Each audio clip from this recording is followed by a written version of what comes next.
voulais peut-être un peu, pas changer de voie, mais revenir un peu sur le côté design qui m'intéressait. Et surtout revenir sur quelque chose qui était plus centré sur les utilisateurs et sur les gens.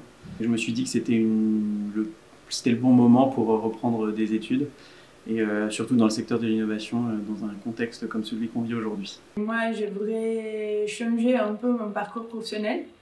Donc, j'ai pensé au design thinking et je pensais que c'est la meilleure façon de recommencer dans un nouveau parcours, c'était de recommencer les études pour que je me sente plus prête.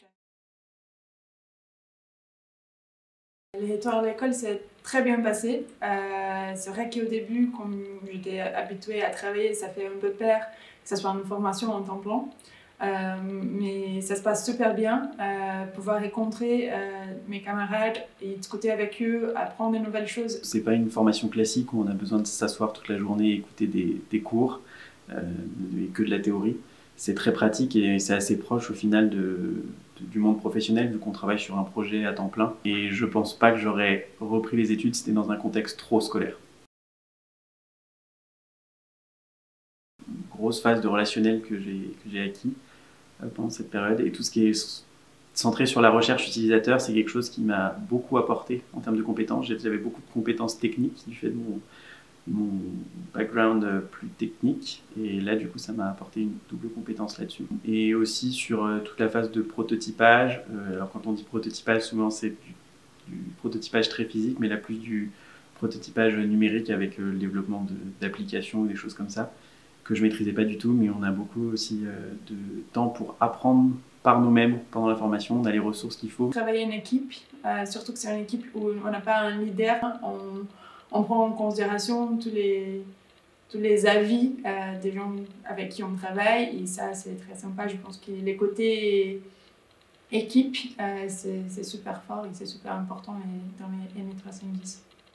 Pour mon niveau de français, ça m'a aidé énormément à faire les M310. Je pense que là, il y a des sujets que je ne parlerai jamais dans mon quotidien.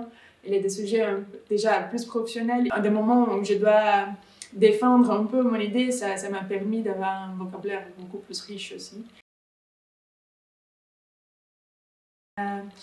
Les côtés distanciels et présentiels, c'est vrai que ça change. Mais je pense que, comme tout le monde, on doit s'adapter, et je pense que ça met aussi un défi en plus, surtout pour la partie de repenser les choses. On a la chance d'être une petite promotion, donc déjà on ressent pas trop, même à distance, on ressent pas trop l'isolement vu qu'on arrive à se voir relativement facilement. En plus, avec l'équipe encadrante, il y a beaucoup de choses qui sont mises en place pour qu'on se sente toujours bien et qu'on soit jamais tout seul de notre côté. Après, on a la chance de pouvoir être toujours un peu en présentiel puisqu'on a une grosse partie de prototypage et il faut qu'on prototype, donc l'atelier c'est toujours utile. Donc on expérimente vraiment le design thinking. Et pour tout ce qui est interview, même si c'est plus compliqué de rencontrer les gens en direct, la visio ça marche bien, aujourd'hui tout le monde l'utilise.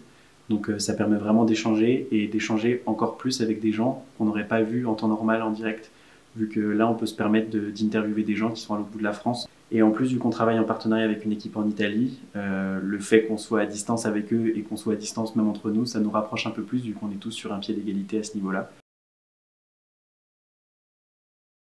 Ça va nous permettre beaucoup plus d'être plus attentifs aux utilisateurs, à penser d'abord qu'est-ce qui fait du sens pour l'utilisateur. Quand on fait de la mécanique, on n'a pas trop l'habitude d'aller voir les gens. Donc déjà, aller voir un peu plus les gens au début de mes projets, c'est quelque chose que je vais faire beaucoup plus par la suite. Et aussi, ne pas hésiter à itérer. L'itération, c'est la base du design thinking et c'est quelque chose qu'on apprend. Et je pense qu'on peut gagner beaucoup de temps et beaucoup d'argent en itérant, en testant beaucoup de choses dès le début et pas hésiter à se tromper. Et ça, c'est vraiment quelque chose que j'ai appris pendant le programme. Alors je recommanderais totalement la ME310 pour une reprise d'études parce que, comme je le disais, on travaille vraiment sur un projet concret, donc c'est assez proche du monde professionnel. On travaille au contact d'étudiants qui viennent de milieux vraiment différents en termes de domaine et de compétences, donc c'est très très proche du milieu professionnel dans ce sens-là aussi. Et on apprend beaucoup par soi-même pendant le programme, donc je trouve ça assez intéressant dans une phase où on a déjà accumuler pas mal de théories et peut-être pas mal de théorie et de pratique dans le milieu professionnel, c'est bien de pouvoir mettre ses compétences au service d'un projet étudiant. Je pense que surtout pour des gens avec des profils comme les miens, qui ont déjà travaillé avant de commencer l'administration midi, c'est qu'on développe un projet réel à côté d'une entreprise. Donc c'est vraiment un peu les marchés de travail. On peut rencontrer d'autres personnes, on peut rencontrer des gens qui étaient déjà alumni ici, on rencontre des gens qui sont en train d'apprendre les design thinking avec nous.